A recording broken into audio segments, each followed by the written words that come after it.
Estás de regreso a tu casa tarde en la noche después de un agotador día de trabajo y comienzan a surgir preocupaciones en tu mente.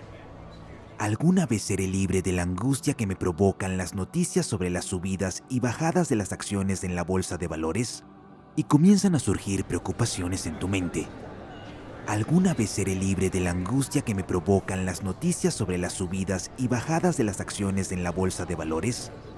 ¿Cuándo se detendrá el torrente de noticias aterradoras sobre la guerra esperada?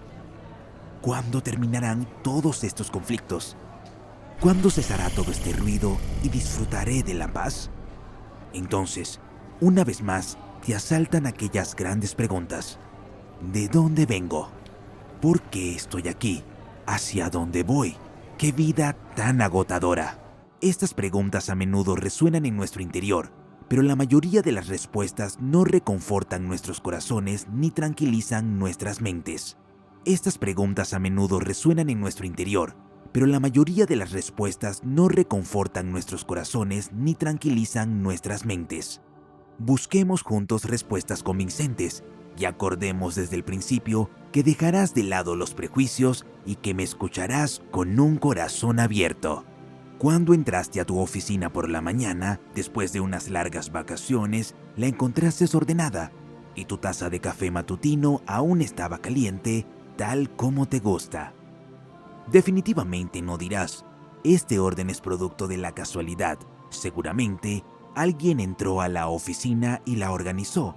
Luego preparó una taza de café y la dejó sobre el escritorio.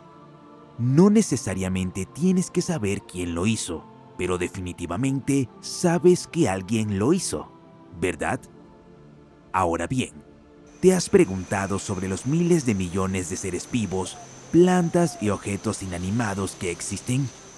¿Sobre el delicado ecosistema que preserva la vida en nuestra Tierra?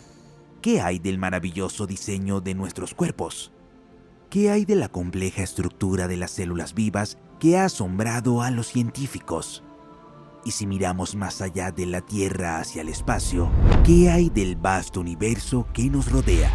¿Qué hay de las decenas de miles de millones de galaxias, sin mencionar sus estrellas y planetas? Nadie racional creería que el orden de su oficina se dio por pura casualidad. Entonces, ¿cómo se puede suponer que este gran universo, intrincado y extenso, surgió por casualidad? Dice Dios Altísimo.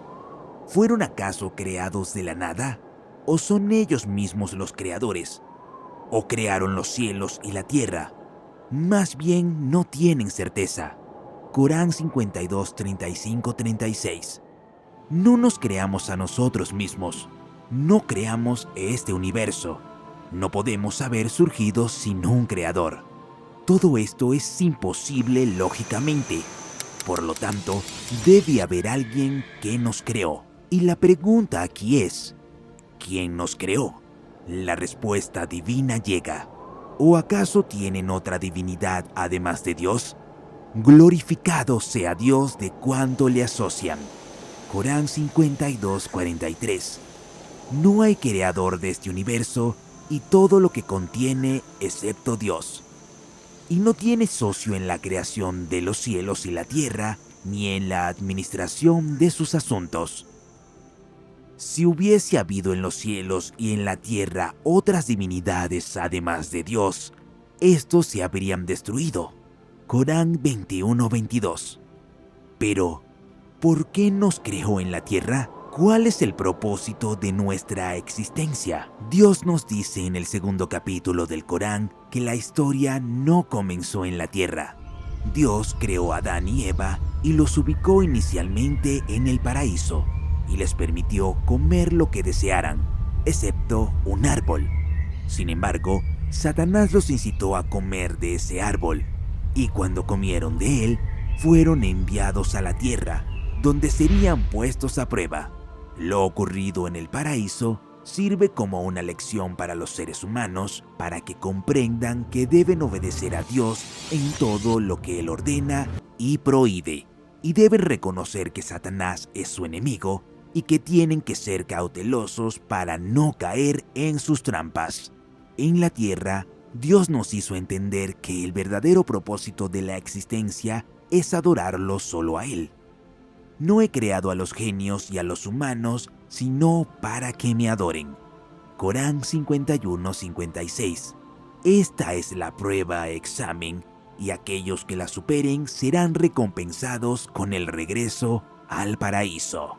De la justicia y la misericordia de Dios se desprende que no nos dejó a tientas en la prueba, sino que nos dio instrucciones claras que nos ayudarán a superarla. Dios envió a los mensajeros como guías y comunicadores, quienes nos llamaron a adorar a Dios solo sin atribuirle iguales, socios o hijos.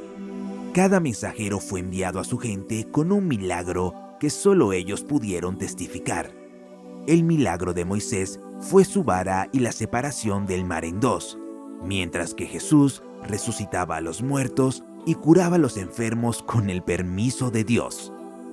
Y ya que Mohammed fue enviado a todas estas personas desde su tiempo hasta el día del juicio, Dios le dio un milagro eterno, el Corán, y desafió a los humanos a producir algo similar. Nadie pudo hacerlo en todos estos siglos, y nunca podrán. Lo más importante que distingue el Corán es que es la palabra de Dios, el gran creador, y que está preservado. Nada en él ha cambiado.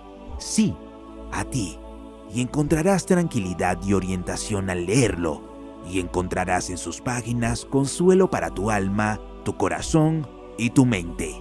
El Corán no es solo un libro espiritual, sino un libro que equilibra lo espiritual y lo terrenal. Define los rituales de adoración que los musulmanes deben realizar para su Señor y al mismo tiempo define las características de las relaciones humanas desde el ámbito más pequeño en el seno familiar hasta el más grande en las relaciones internacionales, pasando por las relaciones dentro de la sociedad. Es un libro de leyes exhaustivas que abarcan todos los aspectos de la vida. ¿Es posible que un árabe analfabeto que vivió en el desierto hace 14 siglos pudiera producir todo esto por sí mismo? Si te afligen los conflictos, las guerras y los crímenes, debes saber que Dios es justo y sabio. Es imposible que para el Dios justo y sabio las personas buenas y malas sean iguales. Es imposible que sean iguales aquellos que pasan la prueba y aquellos que fallan. Esto sería absurdo, y Dios está por encima de lo absurdo. Dios ha establecido un día para el juicio y la retribución, llamado el día del juicio, cuando todas las criaturas se levantarán de sus tumbas. Dios recompensará al creyente obediente con la eternidad en el paraíso y castigará al incrédulo con el sufrimiento eterno en el infierno, Jahannam. Pero antes de que alguien entre en el paraíso o en el infierno, todos deberán retribuir a aquellos a quienes hubieran perjudicado y compensar a quienes hicieron daño. اليوم تجزى كل نفس بما كسبت لا ظلم اليوم.